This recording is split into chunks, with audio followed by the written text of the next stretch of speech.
Hello दोस्तों, welcome to our YouTube channel education point. आइए आज फिर हम बात करते हैं 10th क्लास का अध्याय नंबर 8 त्रिकोणमिति।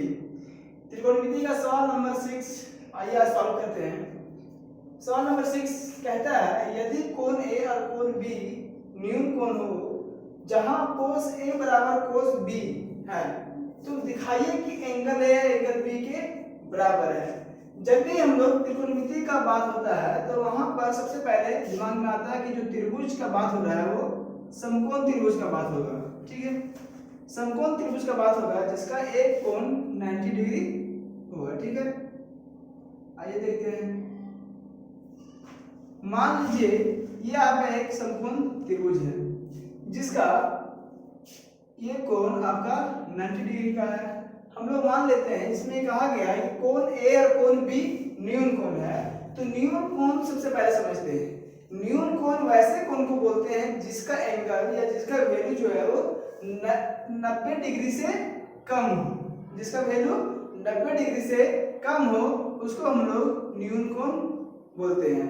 तो यहाँ पर अगर आप फिगर में देखें तो ये जो कोण है पे 90 डिग्री है और एक त्रिभुज का जो टोटल एंगल होता है तीनों कोण का माप वो 180 डिग्री होता है।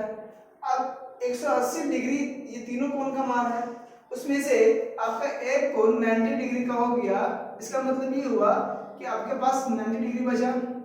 अब ये 90 डिग्री ये दोनों कोणों का सम होगा, तब मिला के टोटल 180 होगा। ठीक है, यहाँ पर देखिए अगर ये दोनों कोण मिलाकर 90 डिग्री हो रहे हैं इसका मतलब ये हुआ कि ये दोनों कोण 90 डिग्री से कम है, तब ये आपस में मिलके 90 डिग्री होंगे। तो यहाँ पर आपको देखने को मिल रहा है कि ये कोण और ये कोण आपका एक न्यून कोण है, मतलब इसका वैल्यू 90 डिग्री से कम है। यहाँ पर ए और बी को न्यून कोण माना गया है, हम लोग मान लेते हैं ये ए है और ये बी है, इसको हम लोग सी मान लेते हैं। कहता है क्या है, कहता है कि cos A और cos B का जो वैल्यू होगा वो आपस में बराबर है, तो दिखाइए कि एंगल A और एंगल B बराबर होंगे। मतलब कोण A और कोण B को बराबर दिखाने के लिए बोल रहा है। आप यहाँ फिगर में देख पा रहे हैं कि ये कोण 90 डिग्री है, तो ये दोनों कोण आपस में बराबर तभी होंगे जब ये दोनों कोणों का मान 45 डिग्री हो। 45 डिग्री हो क्यों? क्योंकि अगर कोण B और कोण A 45 डिग्री होंगे आपस में, तब ये आपस में मिलकर दोनों 90 डिग्री होंगे और ये आपका 90 डिग्री और ये टोटल 180 जो एक त्रिभुज का तीनों कोणों का मान होता है। तो यहाँ से हम लोग सबसे पहले देखते हैं cos A और cos B को बराबर दिया गया है, इससे हम लोग देखते हैं cos A का वैल्यू निकालते हैं। cos A का त्रिकोणमितीय अनुपात जो होता है वो आपका आधार बटा कर्ण होता है, आधार डिवाइडेड बाय कर्ण। अब अगर इस फिगर में देखें तो हम लोग कोण यहाँ पर कोण A का बात हो रहा है ना, cos A मतलब इस कोण का बात हो रहा है। हम लोग जानते हैं कि समकोण त्रिभुज का जो सबसे बड़ी वाली भुजा को कर्ण कहते हैं, ये हमेशा के लिए फिक्स रहता है।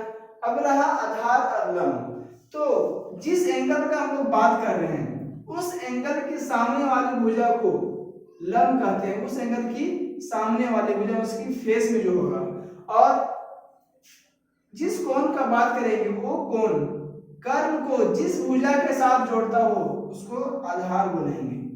यहाँ पर आप देखें तो एंगल ए कर्ण को AC के साथ जोड़ रहा है, यहाँ से यहाँ लाके जोड़ रहा है, मतलब ये जो भुजा होगी वो आधार होगी।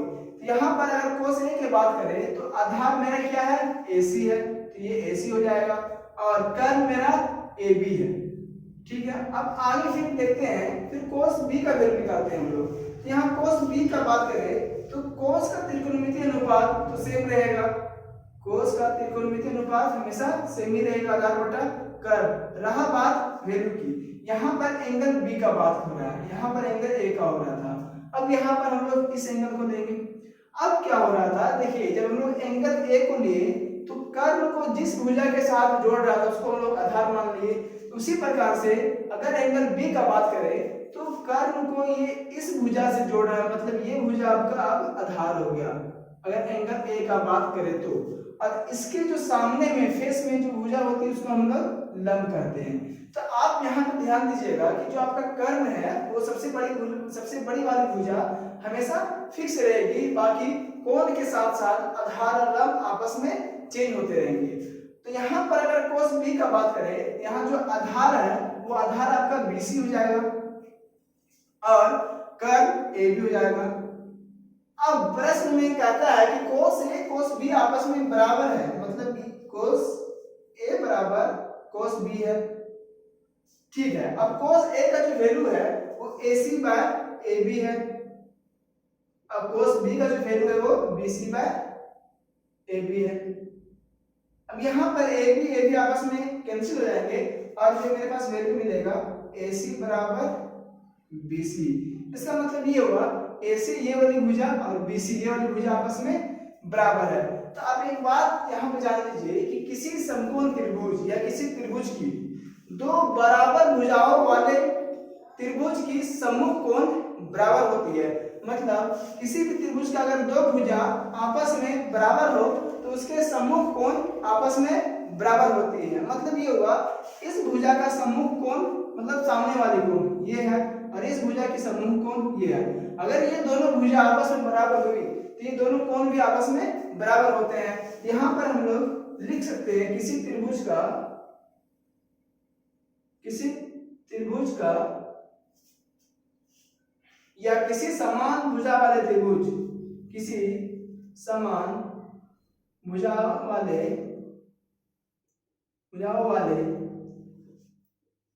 त्रिभुज का सम्मुख कोण बराबर होती है। तो इसके लिखने के बाद यहां तक अगर आप लिख लिए, उसके बाद लिखने के बाद यहां पर देखिए तो ये दोनों भुजा आपस में AC और BC बराबर है। तो AC मेरा कौन सा है, ये है। AC का सम्मुख कोण कौन है, ये सामने वाली कोण, ठीक है, उसकी जस्ट अपोजिट में मतलब फेस में कोण B बराबर BC। यहाँ पे जो मेरा है क्या है BC का सम्मुख कोण A हो गया, कोण A, ये आपका पूर्व हो गया। ये कोण A कोण B के बराबर है। अगर आप यहाँ जानना चाहते हैं कि ये जो है दो समान भुजाओं वाले त्रिभुज का सम्मुख कोण जो होंगे वो बराबर कैसे होंगे, हम लोग इसको भी प्रूव कर सकते हैं। मान लीजिए कि ये दोनों कोण आपस में बराबर है। हम यहाँ पर देखे थे शुरू में कि अगर ये दोनों कोण आपस में बराबर होंगे तो जाहिर सी बात है ये आपस में 45 डिग्री का होंगे, क्योंकि ये आपका 90 डिग्री का, तब तीनों मिलाकर 180 डिग्री होगा। यहाँ पे अगर आप किसी एक एंगल को लीजिए, एंगल B या एंगल A को 1045 लेते हैं, एंगल B का बात कर रहे हैं, ठीक है। यहाँ tan का वैल्यू क्या होता है, लंब बटा आधार, मतलब लंब क्या है AC डिवाइडेड बाय BC हो जाएगा। अब हम लोग जानते हैं कि 1045 का जो वैल्यू होता है वो 1 होता है, 1 बराबर AC बाय BC हो जाएगा। इस BC को इधर लेके आएंगे, ये 1 के साथ मल्टीप्लाई हो जाएगा और BC बराबर AC हो जाएगा। जब BC को 1 के साथ मल्टीप्लाई करेंगे तो वो BC रह जाएगा। तो यहाँ पर आपको देखने को मिल रहा है कि जब हम लोग कोण को बराबर माने तो ये जो भुजा है दोनों आपस में बराबर आए। इसका मतलब ये है कि जब भुजा बराबर है तो कोण भी बराबर होंगे। तो इस प्रकार से ये आपका प्रूफ हो गया। अब आगे देखते हैं सवाल नंबर 7 क्या है।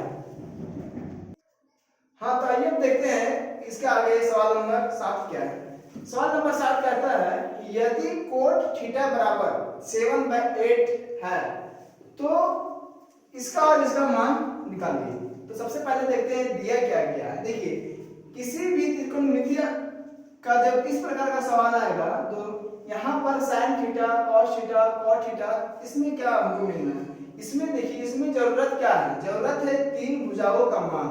किसी भी समकोण त्रिभुज का तीन भुजाओं का मान का जरूरत है। ये अगर तीनों भुजा हमको मालूम हो जाए तो किसी भी तरह का जो भी प्रॉब्लम होगा हम लोग उसको सॉल्व कर सकते हैं। तो सबसे पहले हम लोग प्रश्न से देखेंगे कि तीनों भुजा का मान दिया गया है कि नहीं, या अगर नहीं दिया गया है तो हम लोग तीनों भुजाओं का मान सबसे पहले निकाल देंगे, उसके बाद हम लोग प्रश्न को सॉल्व करेंगे। तो दिया क्या गया है, सबसे पहले देखिए दिया गया है cot थीटा बराबर 7/8। अब हम लोग जानते हैं कि कोण थीटा का त्रिकोणमितीय अनुपात जो होता है वो होता है आधार बटा लंब। इसका मतलब ये हुआ है कि मेरे पास आधार और लंब दे दिया गया है। लंब का वैल्यू 8 है और आधार का वैल्यू 7 है, ठीक है। अगर इस त्रिभुज का बात करें हम लोग, इस एंगल को हम लोग मान लेते हैं थीटा है, इसके नेमिंग दे देते हैं ए बी और सी। तो यहाँ जब थीटा एंगल को लेते हैं हम लोग, तो देखिए कि इसमें जो आधार होगा ये तो आपका कर्ण है, सबसे बड़ी वाली भुजा, ये तो फिक्स है। अब कर्ण को एंगल जिस भुजा के साथ जोड़ रहा है वो आपका आधार हो गया, और कोण के सामने वाली भुजा को हम लोग लंब बोल देते हैं। दिया गया सवाल में आपका लंब जो है वो कितना है, 8 देगा, आधार 7 दे दिया है। अब मेरे पास कर्ण का वैल्यू मालूम नहीं है, तो एक पाइथागोरस प्रमेय है, उससे हम लोग कर्ण का वैल्यू निकाल लेंगे। आइए देखते हैं कैसे निकालते हैं पाइथागोरस प्रमेय से।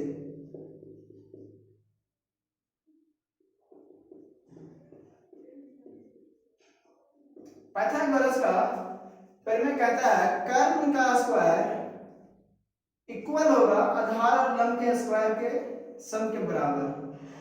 लंब का स्क्वायर प्लस आधार का स्क्वायर।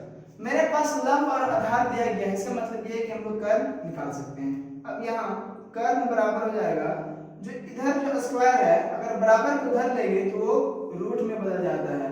अब यहाँ पर लंब का स्क्वायर है, तो मेरे पास लंब दे दिया गया है, कितना दिया गया है, 8, तो हम लिख सकते हैं 8 का स्क्वायर प्लस आधार का स्क्वायर।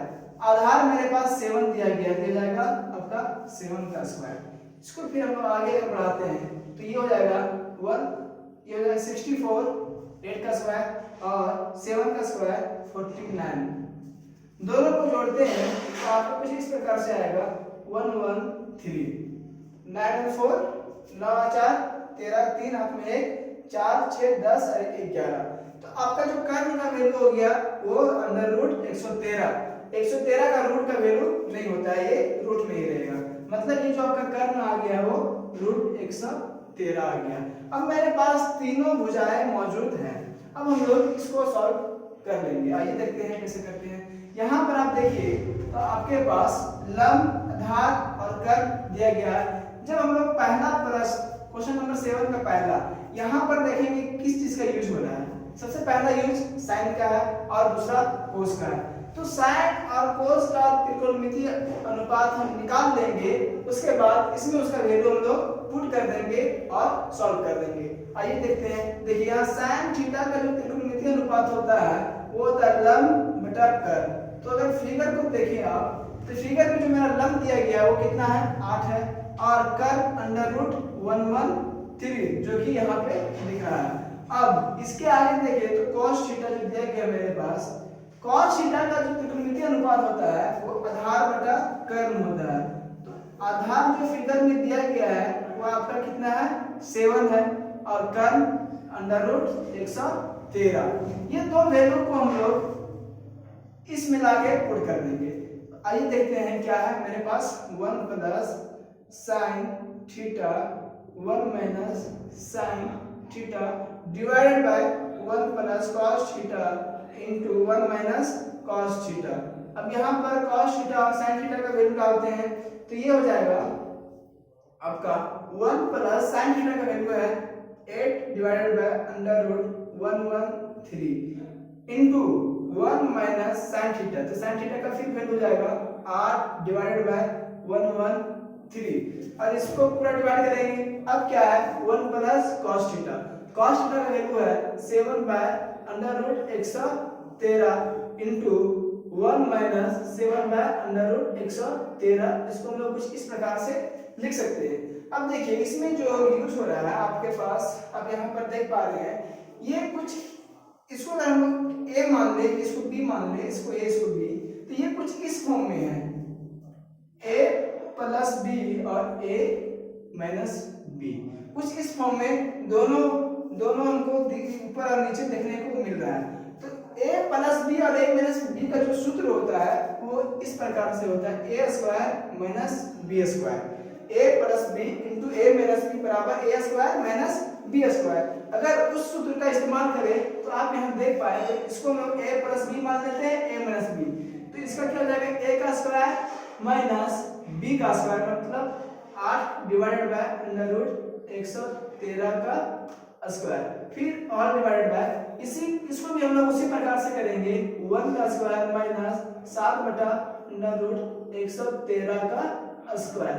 अब इसको अगर हम लोग आगे बढ़ते हैं, देखिए इसको अगर आगे बढ़ाते हैं तो 1 का स्क्वायर मेरे पास 1 रह जाएगा माइनस 8 बटा अंडर रूट 113 का स्क्वायर हो जाएगा 8 का स्क्वायर 64 8 का, और अंडर रूट 113 का स्क्वायर 113 बचेगा, क्योंकि रूट और स्क्वायर आपस में कैंसिल हो जाता है, कट जाता है, मतलब किसी भी रूट का वैल्यू का स्क्वायर वो वैल्यू हो जाता है, ये रूट और स्क्वायर आपस में कट जाते हैं। तो यहाँ पर अंडर रूट 113 का स्क्वायर हो जाएगा, ये रूट और स्क्वायर कट जाएंगे, 113 बच जाएगा। फिर इसी प्रकार से नीचे आपका जाएगा 1 माइनस 7 का स्क्वायर 49 हो जाएगा और डिवाइडेड बाय 113, कुछ इस प्रकार से आपको देखने को मिलेगा। अब यहाँ पर हम लोग क्या करेंगे, इसको आगे बढ़ाते हैं तो 113 को हम लोग एलसीएम ले लेंगे। 113 को अगर एलसीएम लेते हैं तो यहाँ पर हो जाएगा 113 माइनस 64 डिवाइडेड बाय, नीचे भी वही होगा 113 का एलसीएम ले लेंगे, यहाँ भी 113 माइनस 49 हो जाएगा। इसको सॉल्व करेंगे तो 113 आपस में कैंसिल हो जाएगा, और अगर आगे बढ़ते हैं तो 113 में 64 को हटाते हैं तो ये हो जाएगा 9, 13 में 4 तो 9 बचेगा, 10 में 6 तो 4, 49 डिवाइडेड बाय, यहाँ पर 113 में 49 को अगर घटाते हैं तो ये जाएगा आपका 13 में 9 तो 4, 10 में 64, 49 बाय 64, ये रहा आपका पहला का आंसर। क्वेश्चन नंबर 7 का पहला का आंसर 49 बाय 64 होगा। अब इसी में एक और सवाल है, जो दूसरा सवाल है कोड स्क्वायर थीटा। तो कोड स्क्वायर थीटा का वैल्यू आइए लोग देखते हैं, ये भी बहुत इजी है। देखिए कोड थीटा का वैल्यू मेरे पास मौजूद है। सबसे पहले जो दूसरा सवाल इसका दिया गया है वो इस प्रकार से है, कोड स्क्वायर थीटा। तो कोड स्क्वायर थीटा का मतलब ये हुआ कि कोड थीटा का स्क्वायर पूरा, ठीक है। अब कोड थीटा का वैल्यू मेरे पास मौजूद है 7/8, अगर नहीं भी रहता तो यहाँ से हम देख लेते हैं। कोड थीटा का होता है आधार बटा लंब, मतलब 7/8, इसको लिख देंगे 7/8 का होल स्क्वायर। इसका भी आंसर सेम आएगा 749 डिवाइडेड बाय 88 64। तो सवाल नंबर 7 को पहला और दूसरा का दोनों का आंसर सेम 49/64 इस प्रकार से आएगा। अगर आपको वीडियो अच्छा लगे तो लाइक करें, शेयर करें और सब्सक्राइब करना ना भूलें। Thank you.